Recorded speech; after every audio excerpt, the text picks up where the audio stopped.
Hello viewers, இன்றைக்கு நாங்கள் யாழ்ப்பாணத்திலிருந்து கொழும்புக்கு இன்டர்சிட்டி ரெயினில் போகிறோம். இப்போ நாங்கள் யாழ்ப்பாண புகையிரத நிலையத்துக்கு வந்திருக்கிறோம்.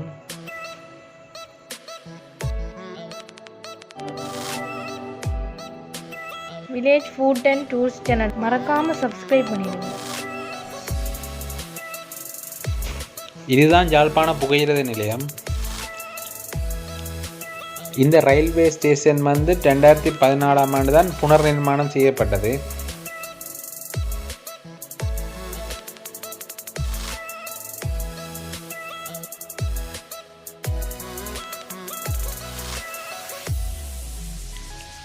இந்த ரயில்வே ஸ்டேஷனில் பெரிய அளவிலான பார்க்கிங் வசதியும் இருக்குது. அதோட டூரிஸ்ட் இன்ஃபர்மேஷன் சென்டரும் இருக்குது.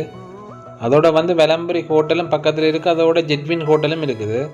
முன்னுக்கு ஒரு ஆட்டோ ஸ்டாண்ட் ஒன்று இருக்குது.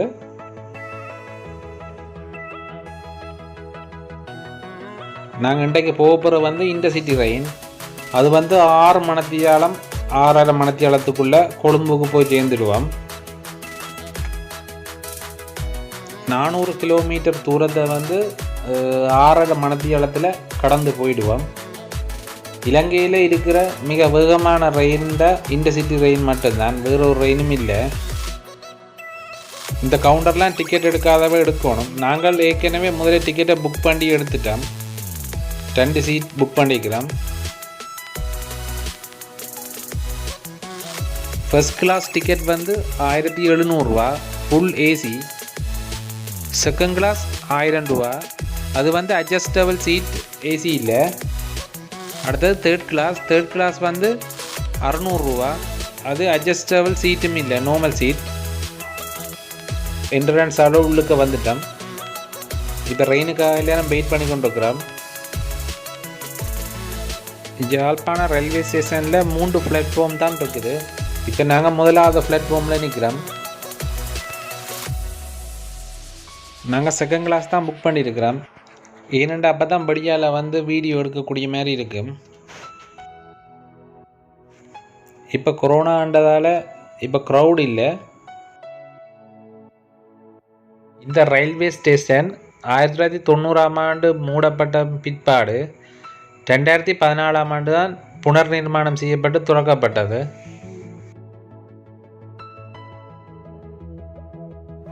காங்கேசன்துறையில் இருந்து தான் ரயில் பயணமானது கொழும்புக்கு ஆரம்பிக்கப்படுகிறது. இப்போ நாங்கள் ரயில்வே ஸ்டேஷன் தொடக்க பகுதியில் நிற்கிறோம்.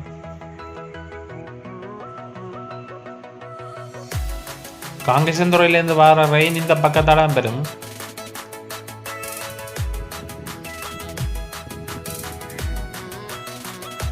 இதில் ஒரு தண்டவாள கடவை ஒன்று இருக்குது.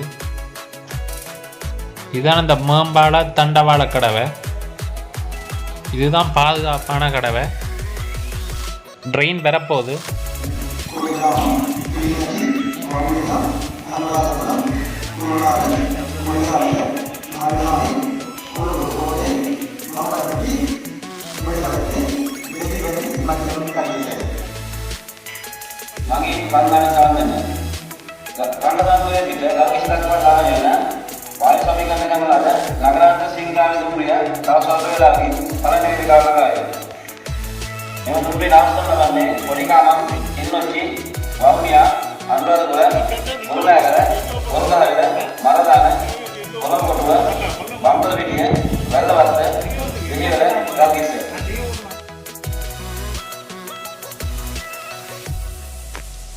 இலங்கையின் அதிவேகமான ரெயின் இந்த ரெயின் தான்,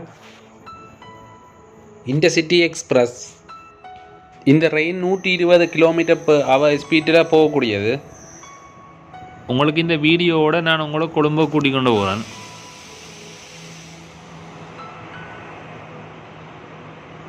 புது ரெயின் எப்படி மினுங்குதுன்னு பாருங்க. எங்களுக்கு டிக்கெட்டில் புக் பண்ணின மாதிரி ஒரு இலக்கமும் அதுக்கு கீழே இங்கிலீஷ் எழுத்தும் இருக்கும். நாங்கள் செகண்ட் கிளாஸுக்கு கீழே அதுக்கு கீழே F1 இருக்குது. அந்த பெட்டிக்குள்ளே ஏறினா சரி. பிறகு எத்தனையாவது சீட் நம்பர்ன்னு பார்த்தா சரி.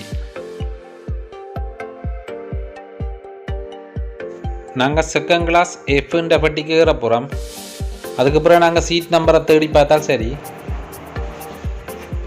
எல்லாரும் சீட்டை தேடி பார்த்து கொண்டிருக்கணும்.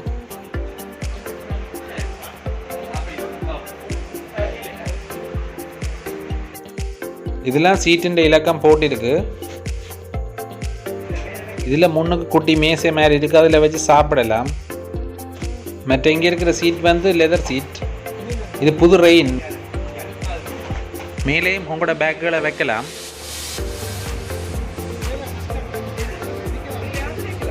ட்ரெயின் வலிக்கிட போகுது. அவர் வந்து பச்சை கொடியை காட்டுறார். ட்ரெயின் வலிக்கிடுது.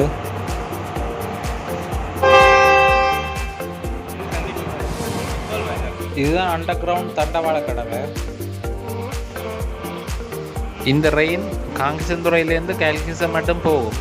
நாங்கள் இப்போ யாழ்ப்பாணத்திலிருந்து வெள்ளவத்தை மட்டும் போக போகிறோம் இந்த ரெயினில். சரியா இந்த ரெயின் வந்து யாழ்ப்பாணத்திலிருந்து 1:40 வலிக்கிடுது. இப்போ ஸ்டேஷனை கிடக்குறோம். ட்ரெயின் வந்து போக நல்ல வேகமாக போகும். நல்ல நல்ல இடங்களை மட்டும் எடுக்கிறேன். இந்த ரெயின் வந்து எல்லா ஸ்டேஷன்லேயும் நிற்காது. அடுத்தது கொடியாம ஸ்டேஷன்லாம் நிற்கும். அதுக்கு பிறகு கிளிநொச்சி, அதுக்கு பிறகு வவுனியா, இப்படி சில குறிப்பிட்ட ஸ்டேஷனில் மட்டும்தான் நிற்கும் இந்த ரெயின். இதில் நான் கை காட்டையில் பக்கத்தில் இருந்தவர் தான் கை காட்டுறார். இப்போ தண்டவாளம் வந்து மாறுது. காங்கேசன்துறையில் இருந்து வவுனியா மட்டும்தான் ரயில்வே ரேக் வந்து புதிய ரேக், அங்கால வந்து கொஞ்சம் பழைய ரேக். இப்போ வவுனியா மட்டும் கொஞ்சம் ஆட்டம் இல்லாமல் சிமூத்தா ரெயின் வந்து போய்கொண்டிருக்கும். அதுக்கு பிறகு அங்கால கொஞ்சம் ஆட்டமும் சத்தமாக இருக்கும்.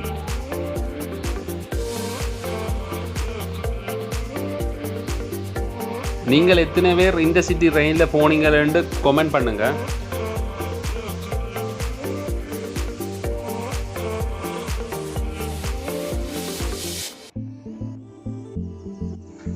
இது நாவக்குழிக்கு போகிற இடத்துல இருக்கிற வயல்வெளிகள். இதெல்லாம் வயலெல்லாம் அறுவடை செஞ்சாச்சு.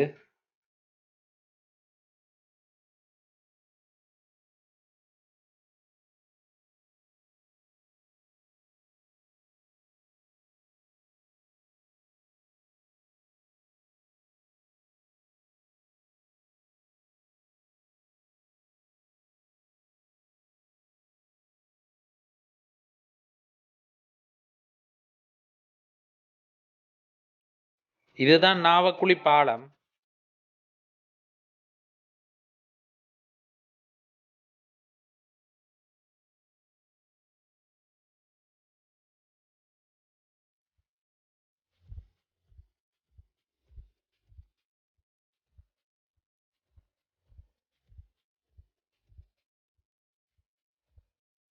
இப்போ நாவக்குழி ஸ்டேஷனுக்கு வந்துட்டு, ஆனால் நாவக்குழி ஸ்டேஷனில் நிற்காது. இனி வார கொடியாம ஸ்டேஷன்லாம் நிற்கும்.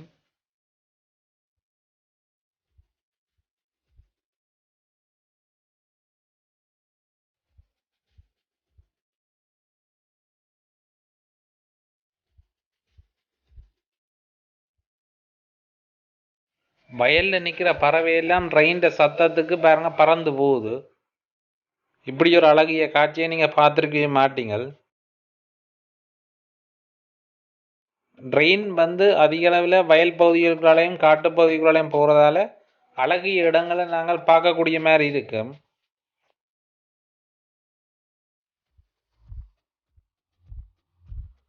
பகலில் வந்து ரயில் பயணம் செய்தால் தான் இப்படியான இடங்களை பார்க்கக்கூடிய மாதிரியும் இருக்கும்.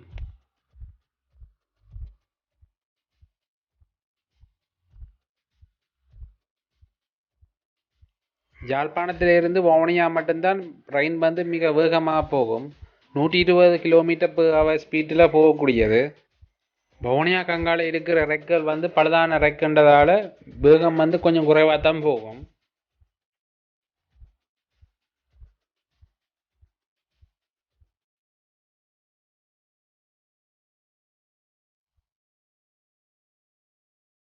நாங்கள் சாவச்சேரியை தாண்டி இப்போ கொடியாமத்துக்கிட்ட வந்துட்டோம். இதில் இருக்கிற கட்டிடம் வந்து நட்சத்திர மஹால். இங்கே ரெஸ்டாரண்ட்டும் ஒன்று இருக்குது.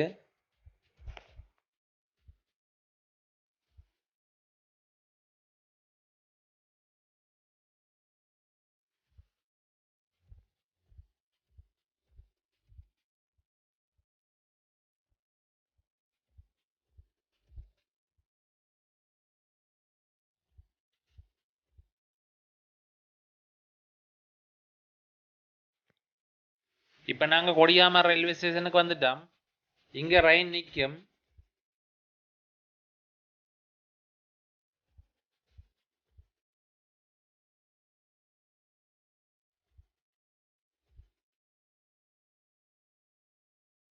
இப்போ இந்த ரெயின் வந்து ரெக் மாறுது.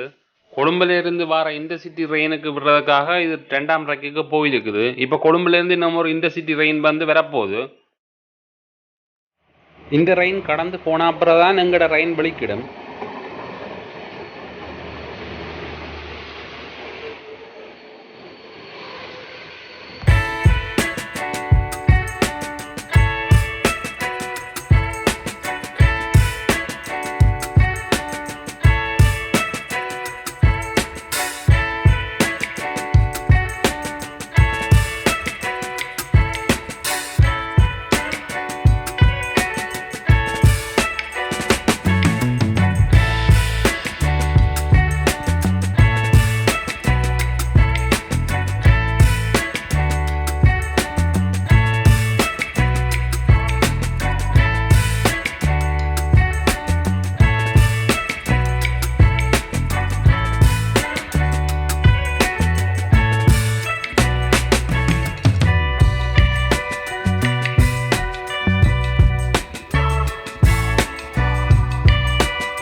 இதில் பாருங்க அந்த இன்ஜின் திருப்புற கேட்ட இடம் இருக்குது.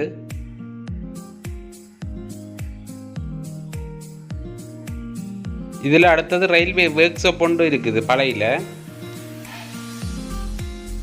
பழையால நாங்கள் போய்க்க இந்த காத்தாடியல் தெரியும். இந்த காத்தாடியல் தெனங்கிழப்பில் இருக்குது.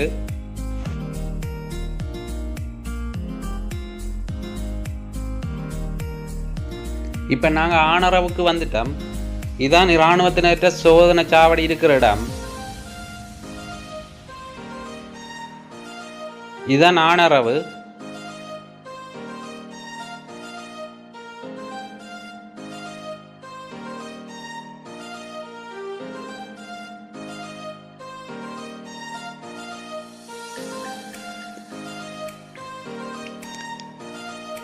இதுதான் ஆனரவு ரயில்வே ஸ்டேஷன். இங்கே நிற்காது.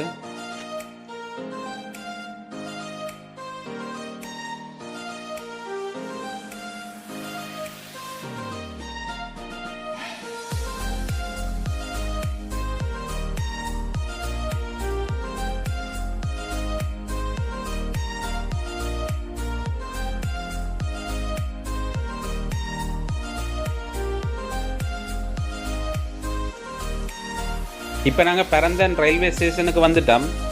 இங்கேயும் நிற்காது.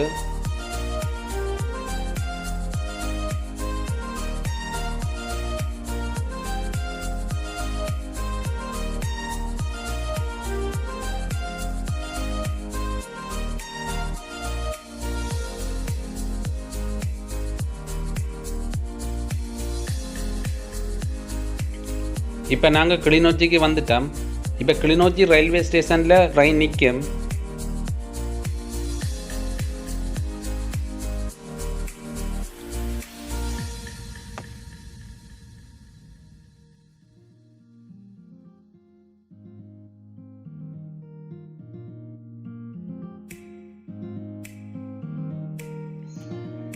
இப்போ இன்டர்சிட்டி ரயிலில் ஆட்கள் வர்றது குறைவு இந்த கொரோனான்றதால. மற்றும்படி இதில் புக் பண்ணுறதுக்கு இடமே இல்லாமல் இருக்கும்.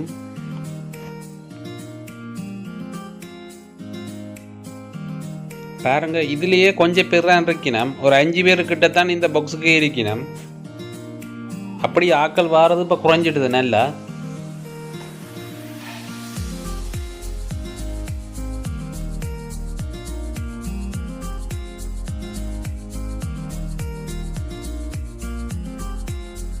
இப்போ கிளிநொச்சி ஸ்டேஷன்லேருந்து வெளிக்கிட்டுது ரயின். இனி வவுனியாக தான் நிற்கும்.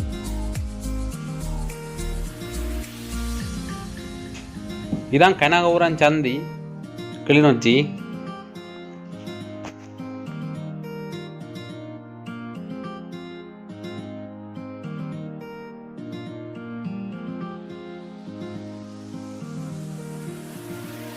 இப்போ சரியாக நேரம் 3:30. இப்போ நாங்கள் வவுனியாவுக்கு வந்துட்டோம். பாருங்க, வவுனியாலேயும் பெரிய அளவில் ஆட்கள் இல்லை.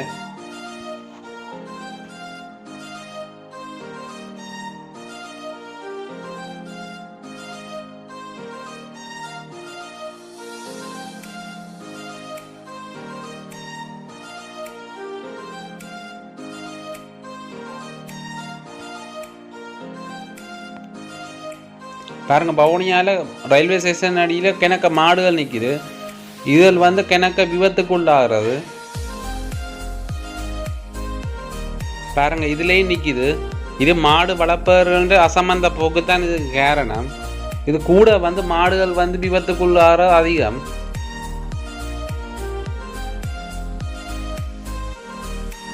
வவுனியா கிஞ்சால ரேக் சரியில்லை. இப்போத்தான் இதில் திருத்தல் வேலைகள் நடக்குது.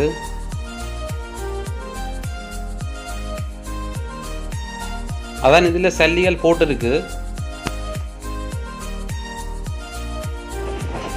இப்போ ரெயின் மதவாச்சி ஸ்டேஷனுக்கு வந்துட்டுது. இங்கே நிற்கும்.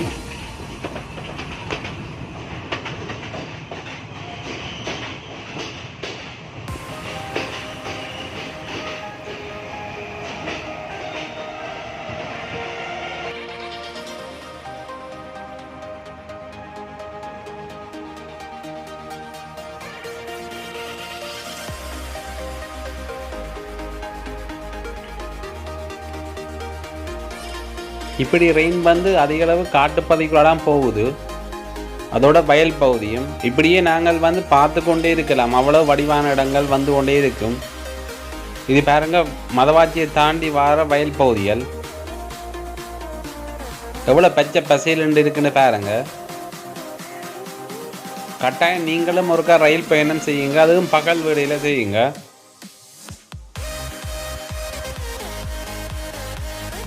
நீங்கள் ரயில் பயணம் செய்திருந்தால் கட்டாயங்களை கமெண்ட் பண்ணுங்க.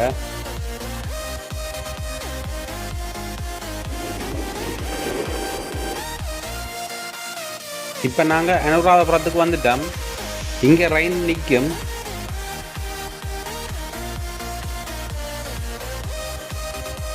இதில் எரிபொருள் நிரப்பு நிலையம் இருக்குது. இது ரயில்கள் மூலம் கொண்டு செல்லப்படுகிற எரிபொருட்கள். இப்போ நாங்கள் அனுராதபுரம் ஸ்டேஷனுக்கு வந்துட்டோம்.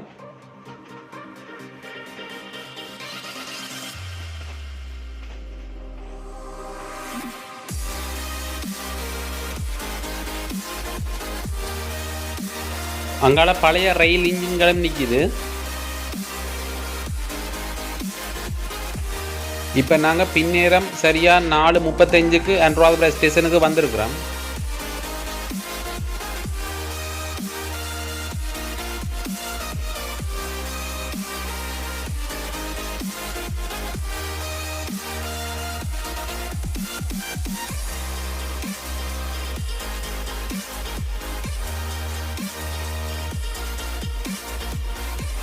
இங்கே எரிபொருள் கொள்கலன்களும் இருக்குது.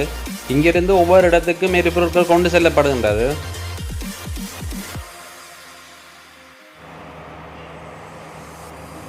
இதுதான் அனுராதபுர ரயில்வே ஸ்டேஷன் பிளாட்ஃபார்ம்.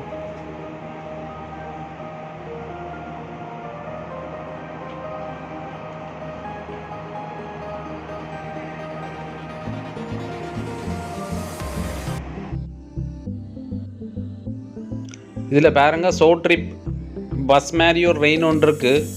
ஆனால் வந்து இது பஸ் மாதிரி தான் இருக்குது. ஆனால் கீழே ரெயின்ட சில்லுகளும் பூட்டி இருக்கு.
இதான் அந்த கண்ட்ரோல் ரூம், ரயில்வே ரெக் மாத்திர கண்ட்ரோல் ரூம்.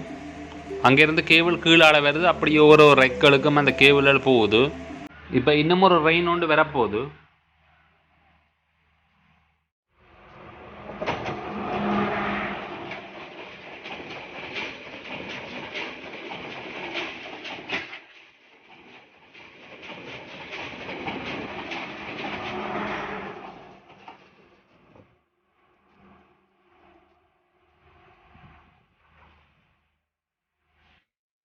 இப்போ அந்த வந்த ரெயின் வந்து அந்த வளையத்தை கொடுத்துட்டு போயிருக்கு. இப்போ இவர் வந்து இந்த வளையத்தை வந்து இந்த ரெயினுக்கு கொடுத்தா தான் இந்த ரெக்கில் போகலும். இது ஒரு பாஸ் மாதிரி தான். உங்களுக்கு முதல் சொன்ன மாதிரி தான் இதுவும் அதே மாதிரி தான். இந்த வளையத்தை வந்து கொடுத்தா தான் போகலும். ஒவ்வொரு ரெக்குகளுக்கு மெயினாக விபத்துக்கள் நடக்கும். இல்லாட்டி ஒவ்வொரு ரெயினும் மாறி மாறி வேற விபத்துக்கள் நடக்கிற சான்ஸ் இருக்கு. அதால ஒவ்வொரு ரெக்குக்கும் ஒவ்வொரு லைசன்ஸ் இருக்கு. அதை கொடுத்து தான் போக வேண்டி வரும்.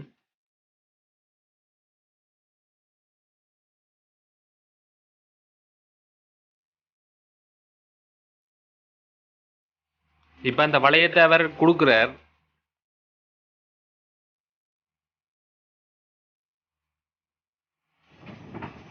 இப்ப நாகொல்ல ஹம்மல இருந்து 6:30 மணிக்கு சரியா ரெயின் வெளிக்கிடுது. இப்ப இருண்டுட்டுது.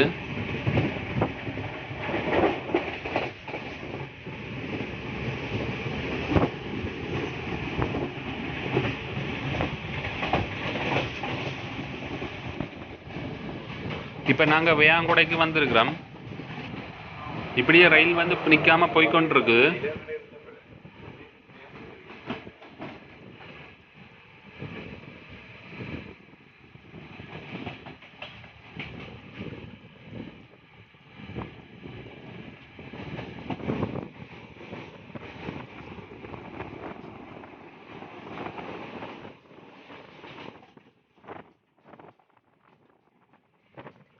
இப்ப நேரம் சரியா 8:15. இப்ப கொழும்பு கிட்ட வந்துட்டோம். இப்ப ரெயின் வந்து நல்ல வேகமா போய்கொண்டு இருக்கு.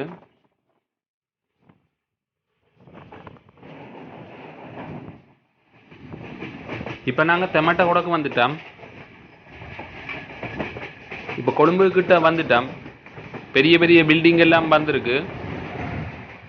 இரவு நேரத்துல பார்க்கவும் நல்ல வடிவா இருக்குது.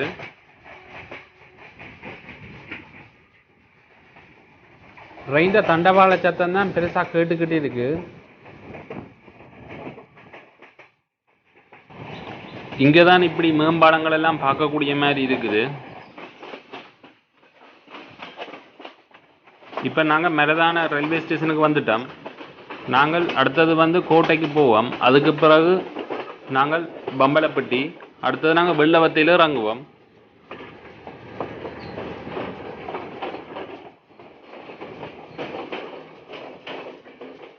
மருதான ரயில்வே ஸ்டேஷனும் கோட்டை ரயில்வே ஸ்டேஷனும் தான் கொஞ்சம் பெரிய ரயில்வே ஸ்டேஷன்.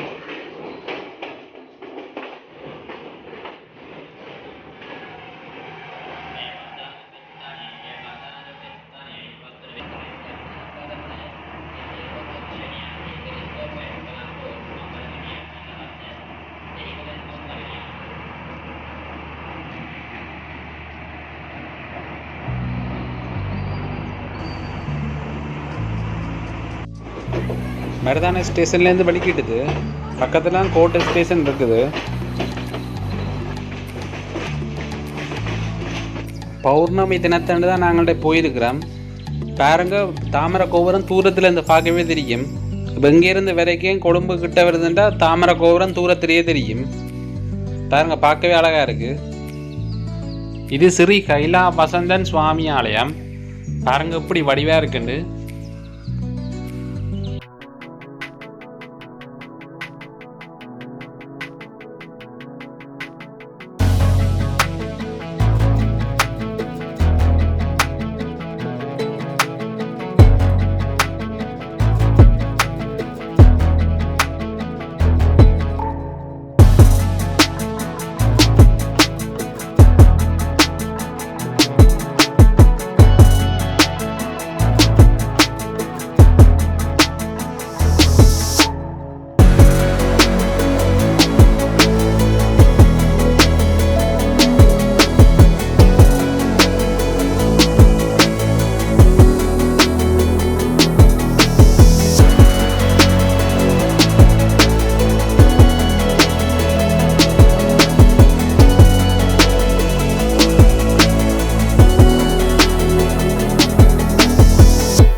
நாங்கள் மீண்டும் இன்னும் ஒரு வீடியோவில் சந்திக்கிறோம்.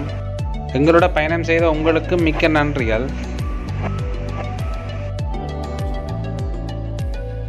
Village food and tours channel மறக்காமல் சப்ஸ்கிரைப் பண்ணிடுங்க.